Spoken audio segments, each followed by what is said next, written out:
All right. Is it up? So, this is the, in Israel, they just finished the whole Yom HaShoah business. And believe me, every year it gets worse and worse in terms of thinking of what was going on there. And it is our obligation to remind the world and not to forget nor forgive for what was done to the Jewish people, and also not to compare other things that happened to what happened to the Jewish people, because it never happened and probably will never happen again to anyone.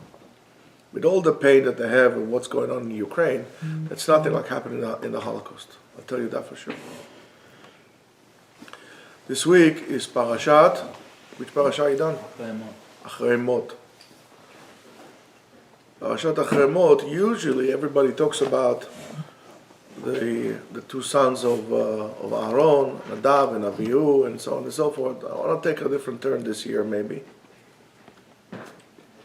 In Israel, this week, they read next week's parasha. They read Kedoshim because of Pesach. So they have one parasha. And I do believe, if we'll maybe go with a trend of what we want to say today, that it kind of makes sense that these two parashiyot are together. So the fact that men, humans, is connected not only to our world, our physical low world, but also connected to the upper worlds, gives us humans the ability to bestow some of that holiness that comes from the upper world to our world, and to actually bring this and to make this place into a better place. The main goal, or the main focal point of this week's parasha, will try to go according to some ideas that Rabbeinu Bechayai had put out.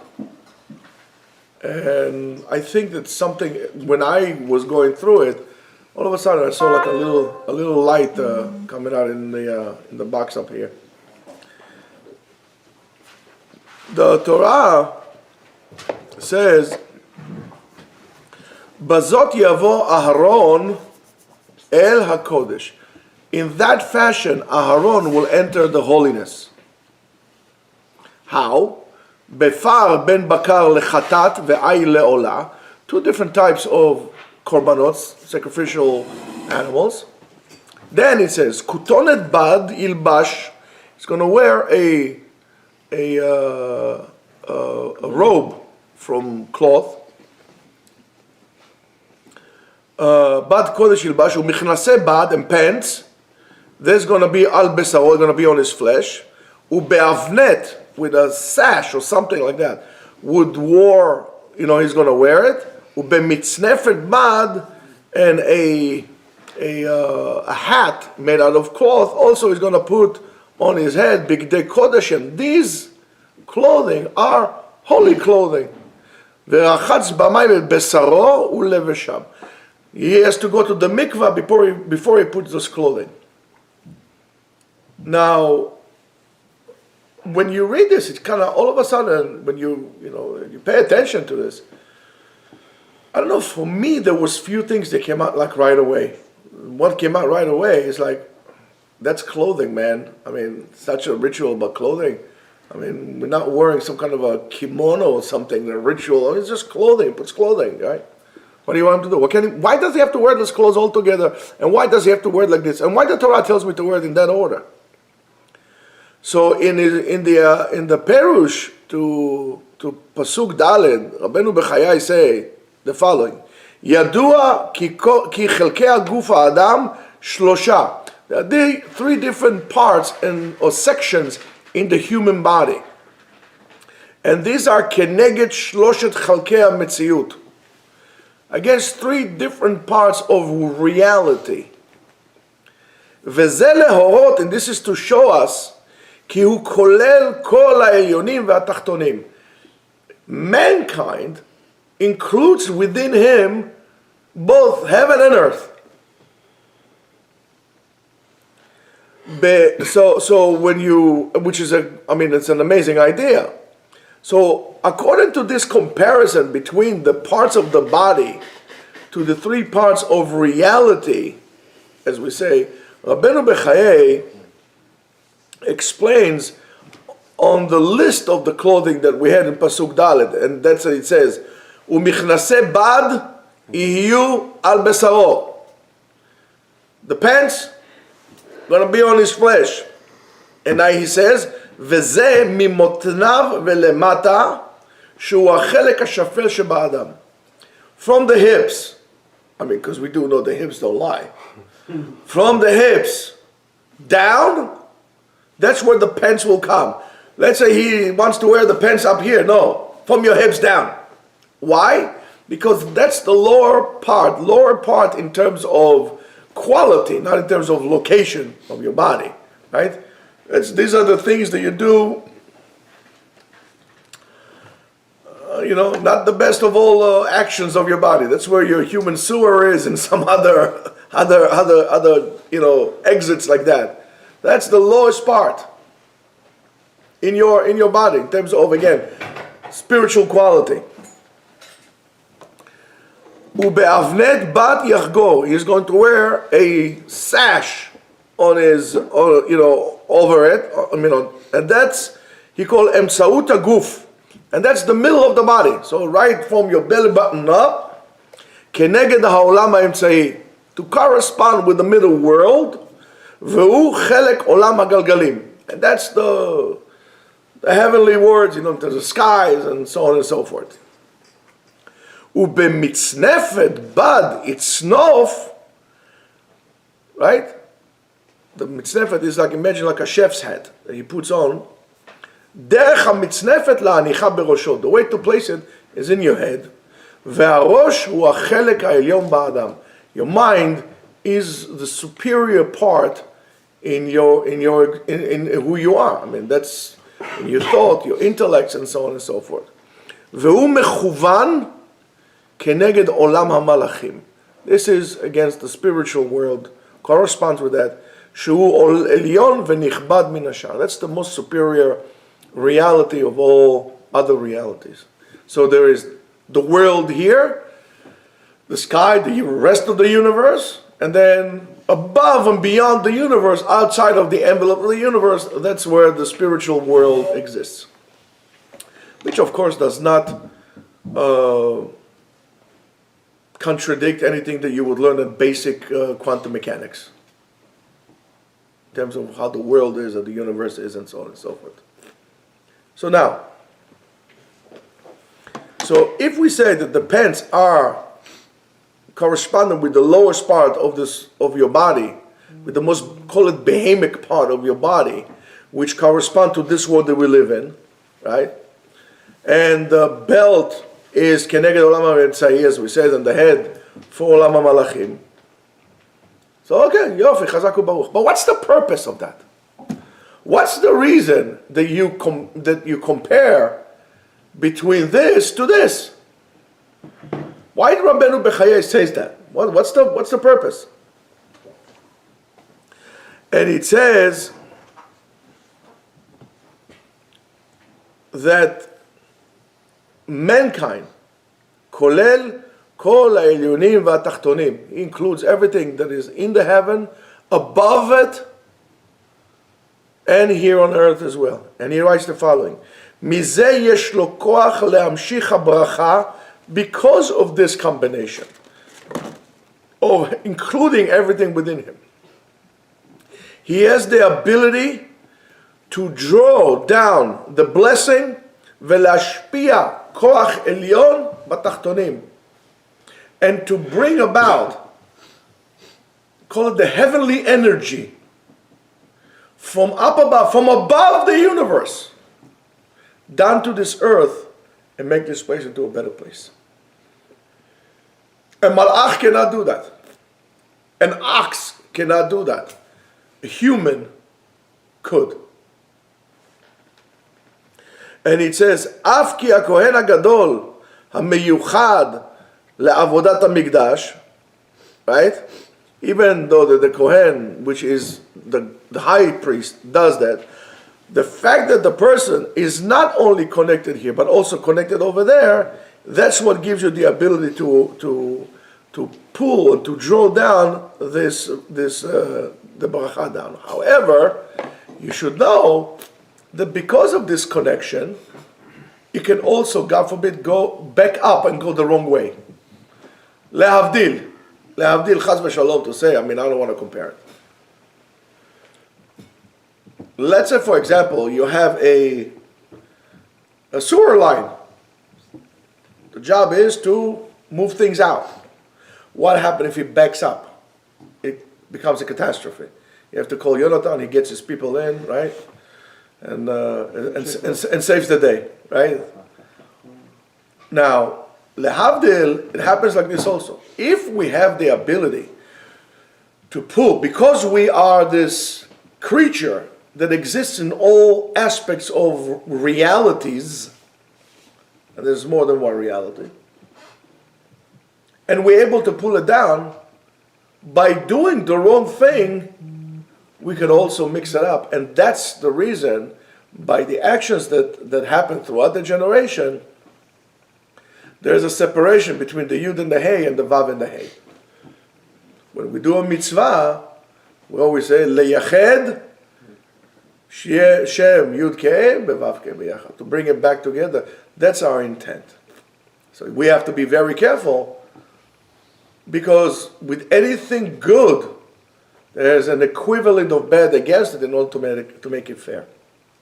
So we need to take a tremendous responsibility in our abilities to influence reality. Of course, it's up to, even to the spiritual world, we can only go with our action up to a certain level. Beyond that, there's nothing that we can do about it. But to whatever we could, we already made some damage. Our job is to fix it. So that's what Rabbeinu Bechaya says here. However, by the Kohen Gadol, it comes even to a greater emphasis, this whole concept by the Kohen Gadol, which is meyuchat to avodat Bet HaMikdash because of what he does. Because the whole avodah of Bet HaMikdash is to make makom ba'elyonim b'tachtonim. So he, by doing so, we'll see what he does. So by him, it's even more emphasized, and it's for us an example. In other words, the Kohen Gadol is an example for us of our abilities and our potential, what we could and should do. However, Rabbeinu Bechayai also goes and deals with the order of the way the things were said. The Torah said the order: Michnasei Bad, Avnet, and then the hat. What kind of thing is this? If I want to put my shirt first, so what? Is there anything wrong with me putting my shirt first? Maybe I want to put my pants first. What should I put first? So Ben Bechaya says the Torah does not say things al bochera. There's a reason why the Torah said what it had to say. And there's a reason that we all should learn from that as well. Don't forget, again, that this week's parasha corresponds or goes usually together with Parashat Kedoshim. So Rabbeinu Bechaya says like this, and I'm quoting, V'hineh seder halevisha, the order in which the Torah refers to. If there are any questions, let me know. From milemata lemala, first word, the lower part, then go up, הייתה מחשבת הכהן הגדול משתתת בשלושת חלקי המציאות, ממטה למעלה כסדר לבישת הבגדים. The machshava, the thought of the Kohen Gadol would drift into those words, into the worlds, by the order he put. First it was here, and then it was going up to the cosmic, and then it will go beyond that. וזה שהתחיל הכתוב, and that's the reason what the pasuk said, right? Bekadesh v'siyem bekadesh. Right? I'm sorry, bekodesh v'siyem bakodesh, right? Because it says, Bazot yavo Aharon el hakodesh, right? V'yitzot b'gdei kodesh, right? So it starts with the kodesh and ends up with the kodesh. And it teaches us how to actually sanctify ourselves in the appropriate and the right way, what we call Kedushat Elyonim. If you want to really become holy, the only way to become holy is you don't get a certificate from a college for that. It doesn't come to you because your father was holy. It comes because of what you have done. And what you have done is determined by how much you desire to be close to God. Because the HaKadosh Baruch Hu, He Himself, God Himself, is the source and only source of not every power in the world, but also of holiness. Unholy means further away from God. Holy means closer to God. You should know that if you want to know, there are different types of, for example, of energy, right? There is mechanic energy, electric energy, biomagnetic energy, million different types of energy. Kedusha, holiness, in the way of halacha, is also a form of energy. It's a reflected energy, but it's a form of energy. When I am far from the sun, let's say you are in Pluto, it's freezing cold there because you're far removed.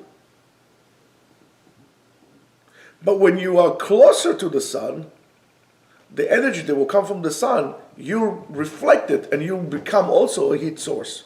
It reflects on you. At night, we get the light from the moon. It's not from the moon, it's from the sun. That's the way it works. Kedusha, holiness, is a form of energy. Spiritual energy. Tum'ah is not an energy. Tum'ah, impurity, is lack of energy, lack of liveness. That's what it is.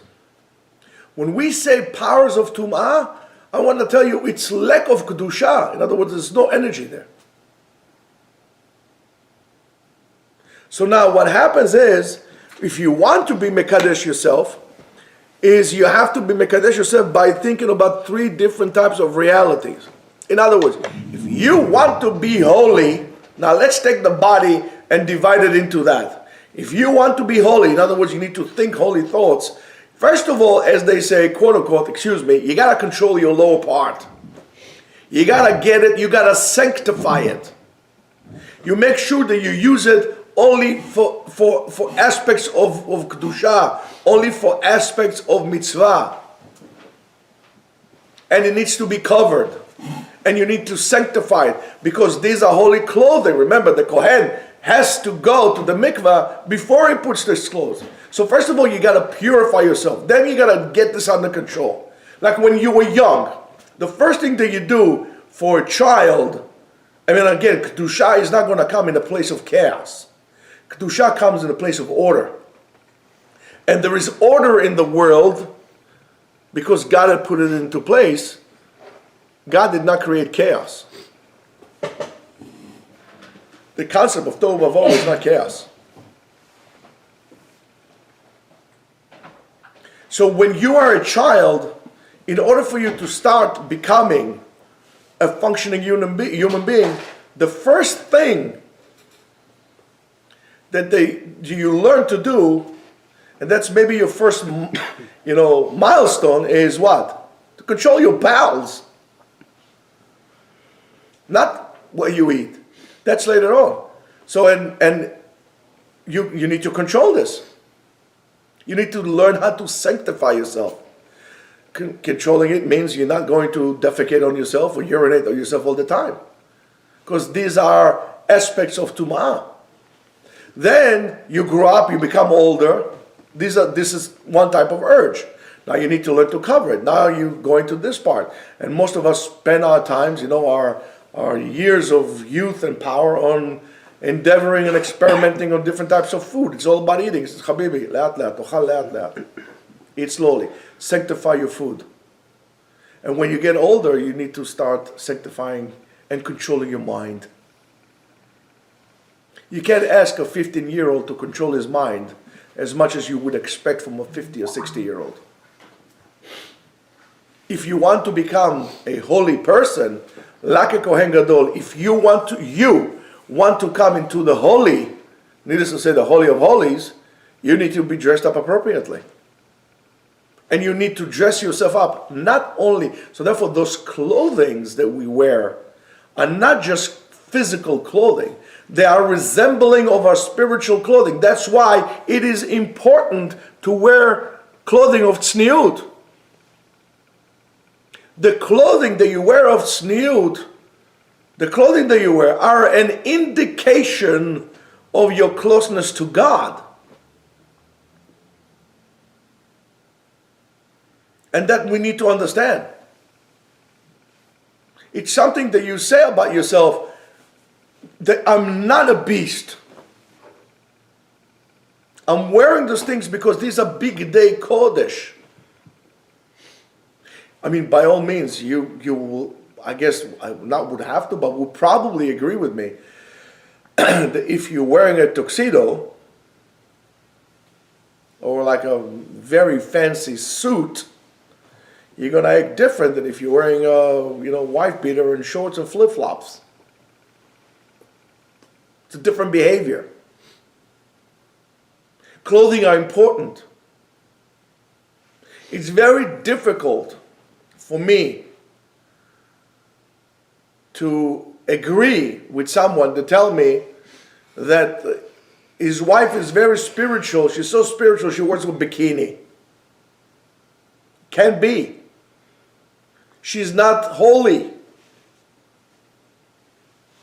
Those clothing that we wear are not just a fashion statement. That's why a person needs to be careful what he's wearing and how he's wearing. And their clothing, and that's what the Rambam said, your clothing needs to be clean, no stain, rips, and so on and so forth.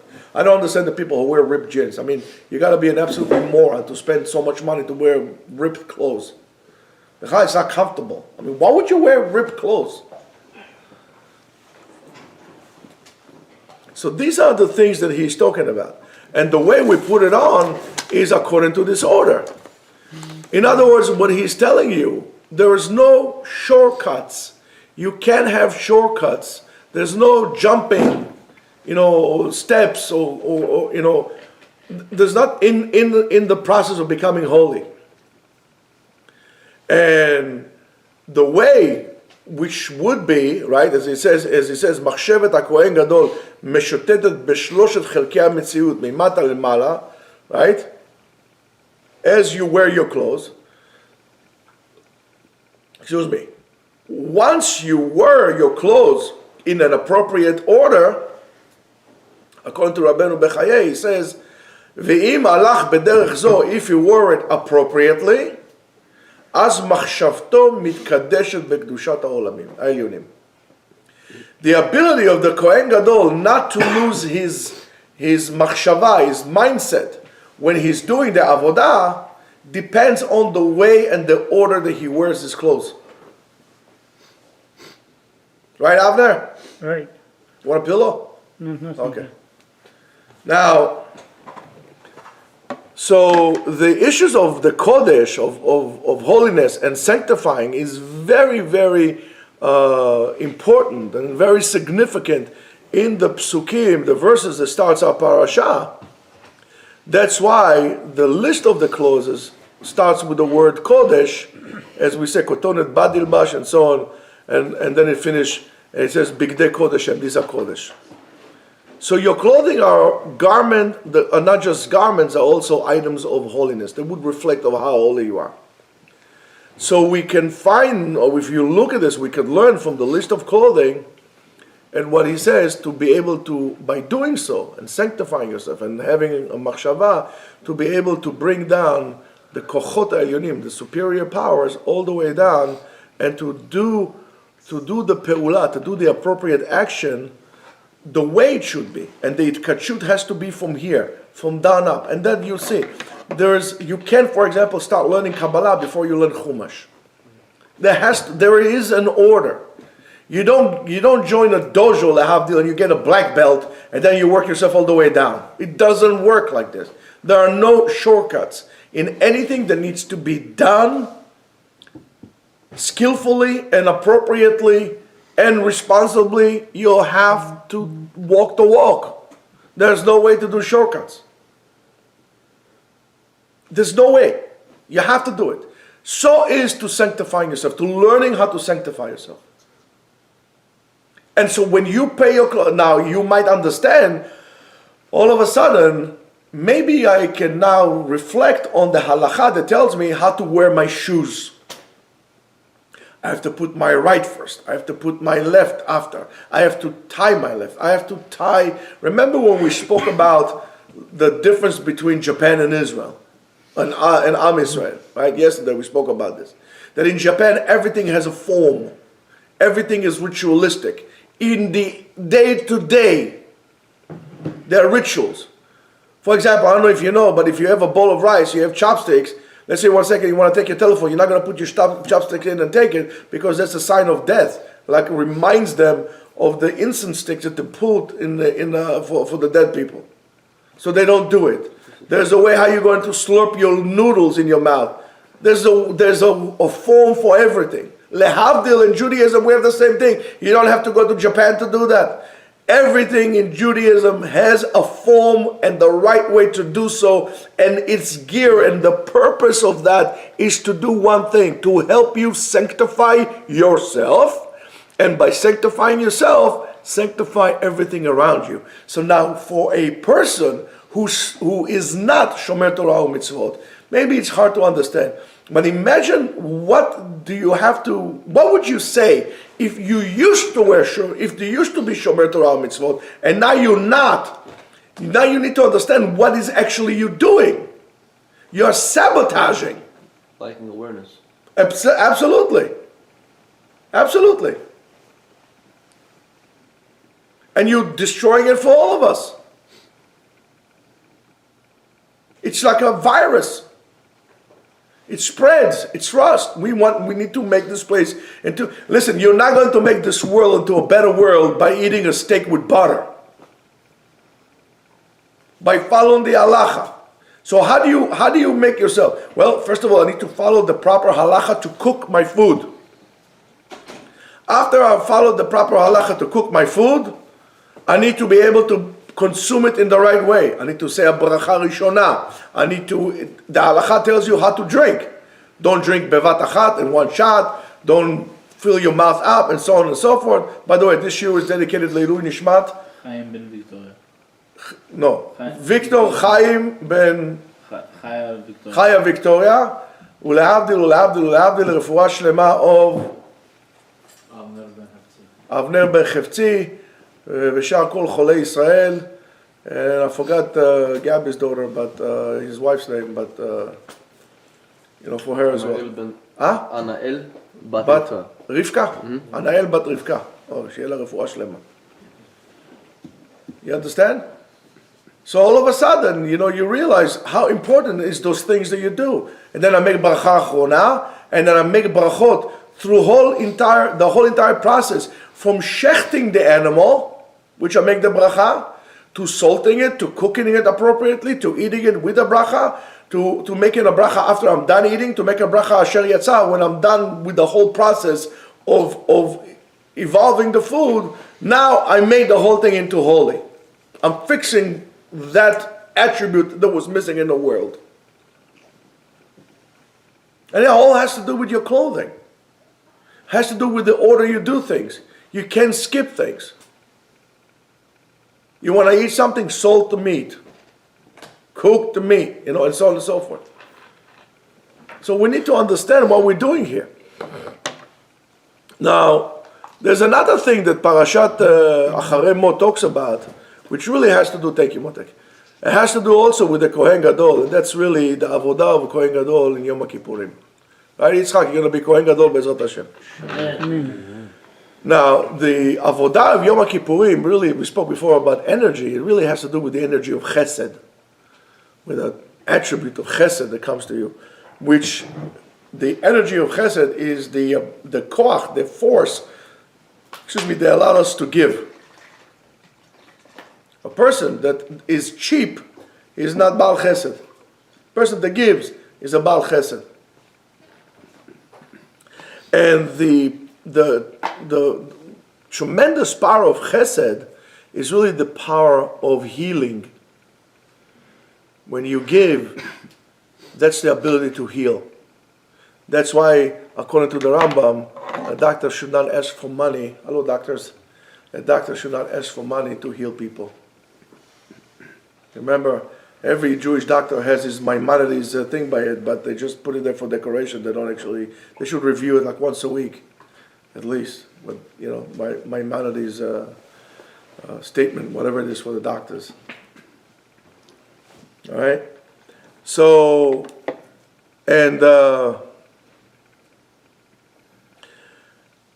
today, unfortunately, that there's no Kohen Gadol, what do we do? So I'll tell you what you do. Now that there's no Kohen Gadol, you ready? Drum roll, anybody? Everybody's a Kohen Gadol. Everybody takes the part of the Kohen Gadol. Everybody takes a segment of what the Kohen Gadol would do. And we need to remember and to understand that. In other words, we need to ask ourselves all the time, how can I put chesed or include chesed in every action and every thought that we have? In other words, what could I give? And I told you this a million times. When people get married, and they get married in order to get, that marriage is going to be hard, is going to be deen-oriented, is going to be restricting and constricting, and is going to be horrific.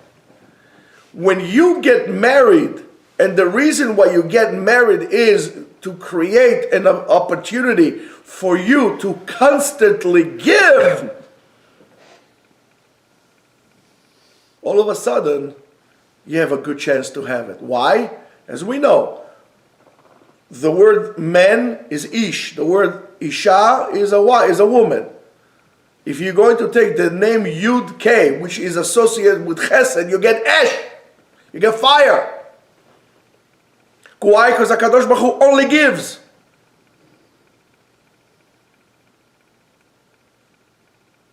So we need to figure out a way, how could I give? How could I help?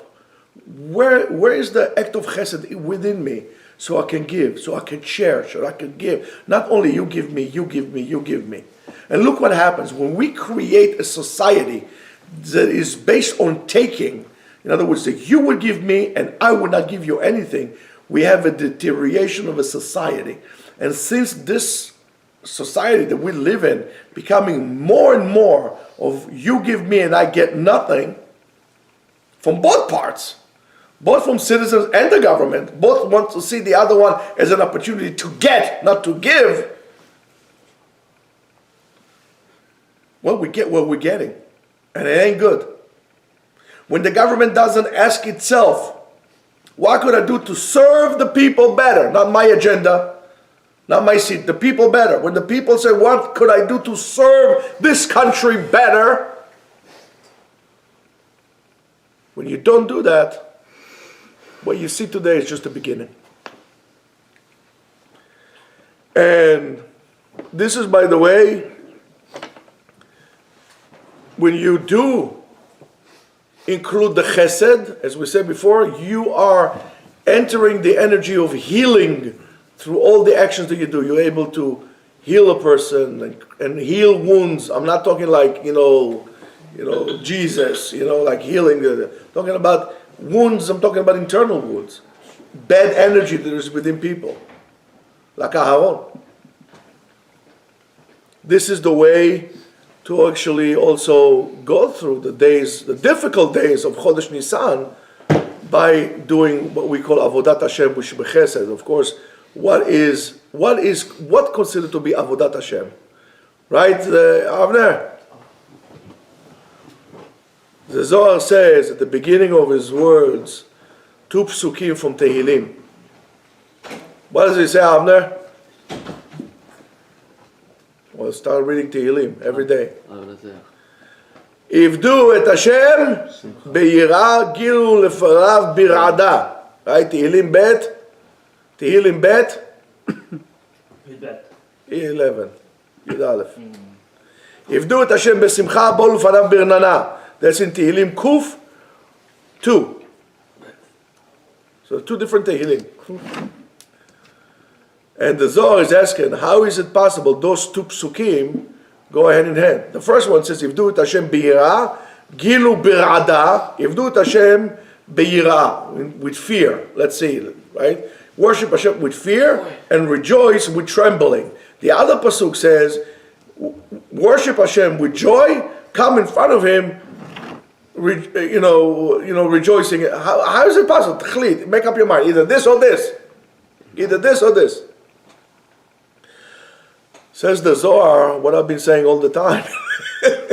It's always good to see something that you thought that was yours, and all of a sudden you find the Zohar said it. It's good, I wasn't wrong. The Zohar says that the yirah that we have is not what we call fear today as we use it in an everyday thing. It's not fear. Yirah is the same otiyot of reiyah, yud, resh, aleph, hey, resh, aleph, yud, hey, the same letters. In other words, to see. Because there's something there's with our ability to grasp, to understand, which is completely different than fear, right? And fear is usually a situation in which you don't know. You're afraid of what is not known, or you're afraid of a situation, and so on and so forth. So when we are talking about here, we're talking about yirat kavod, awe. Yirah is awe, yirat kavod. We see and we understand that HaKadosh Baruch Hu is greater and better than all of us. And when you realize that, then you have to start acting in anavai, with humble. You have to be humble. You have to be a little bit more down. And this is exactly when you come down in yourself, you become humble. This is only the place in which you can grow up from and then bring back to your life koach hachaim, the life force, the bracha, the shefa. Only when you empty yourself from yourself, only then you can bring God into your life. Only when you said, my urges are not important, but rather God's will is. Not what I want to do, rather what He wants me to do. Not what I want to do, rather than what He wants to be done. Only then HaKadosh Baruch Hu says, there's room for me here. Let me enter this guy's life. But when you fool yourself, you can't fill anything up. God cannot enter your life. You fool yourself. And that's why Moshe Rabbeinu, that saw himself even as a nothing, he didn't even see himself as dust. I'm a nothing. He was the one who was closest to Hashem. He was the pure crystal that the light went through it straight without any distortion. That's because he was so humble. He was not an object. He was space that HaKadosh Baruch Hu went through him and came down to this world. He was the vehicle. We could become the vehicle as well. And our job is to sanctify ourselves to become a chariot, a vehicle to bring about God's light and blessing and healing and kindness to this world. How? By what we act according to His will. There's no room for arrogance to feel a big shot. We are not big shots.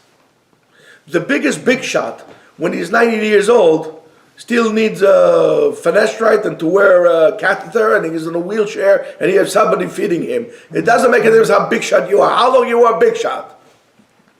What? For 80 years? You're not a big shot anymore, buddy. There's only one big shot, and that's HaKadosh Baruch Hu. Next to him, we're nothing. Not even as dust. We're nothing.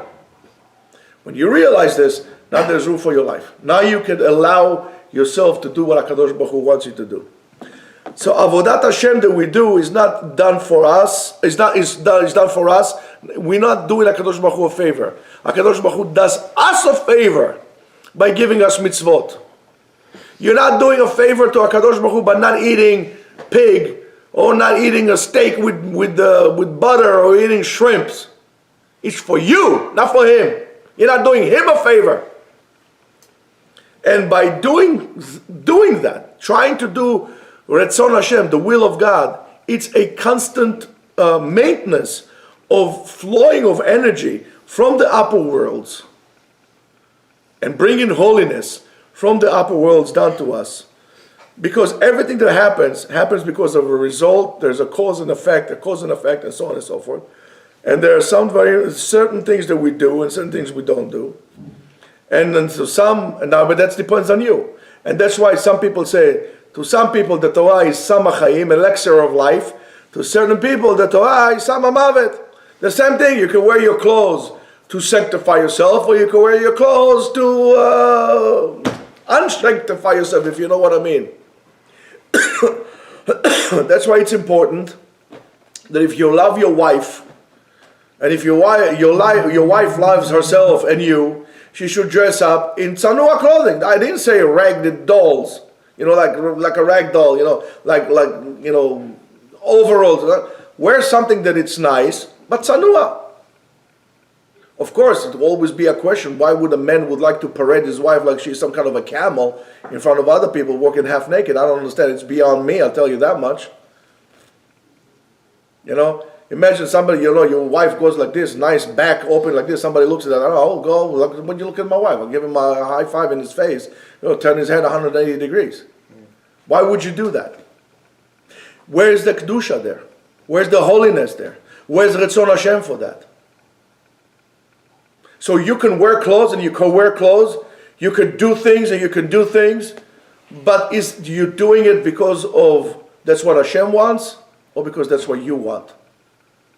Are you bringing chesed to the world?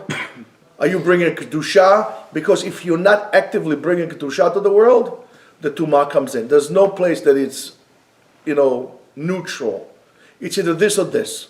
Our job is to increase the kedusha all the time, to strive to go up higher and higher. It's the same ladder. On the ladder you can go up, but the same ladder you can go down. That's a Sulam Yaakov. You decide what you want to do, and the question is, of course, how do we do that, right? How do we keep the mitzvah, and how do we turn the Torah into elixir of life? So the answer is, according to the Zohar, is only through joy. You have to be happy. You have to understand how lucky you are that you are able to do the mitzvot. You're able to and the mitzvot are not an obstacle for you to get where you want. The mitzvot are, as a matter of fact, steps in the ladder for you to get closer to Hashem. And this is your free choice. You choosing to become holy. You choosing to be happy. So I don't want to hear a complaint from anybody, I have to get up early, or my Rebbe in 5th grade sneezed on me the wrong way, and that's why I'm not keeping Shabbat anymore. I just get up and smell the hummus, move on with your life, be responsible, learn how to choose. Maybe the problem is not in your Rebbe in 3rd grade that sneezed wrongly on you, or your father that told you get up in the morning and make feeling. Everybody likes to blame their father. My father was a hard man, my father was this, my father was this, and so on and so forth. Maybe the only thing that your father did not tell you to do right is to make choices. Or maybe you don't want to choose. You just like other people to influence you. By the way, I'm going to tell you, if you have friends that think it's a joke for you to go off the derech, you should know they're not your friends. I don't care how much blood buddies you are, you're not your friends. Your friends should take you up and lift you up and bring you together. And if you can't walk yourself, they're going to put their arm around you and they're going to help you go up the ladder, because we don't leave any Jews behind. And we need to understand, we need to teach the people not just how to keep the mitzvot, but how to choose to keep the mitzvot. And the way to do so is to stop complaining about our mitzvot. It's too early, it's too late, it's too this. Rejoice in the fact that you are alive to do the mitzvot. And this is your choice. This is your choice. And you decide in which frequency are you going to connect yourself. In other words, it's all in your hands. You own it. Shabbat Shalom.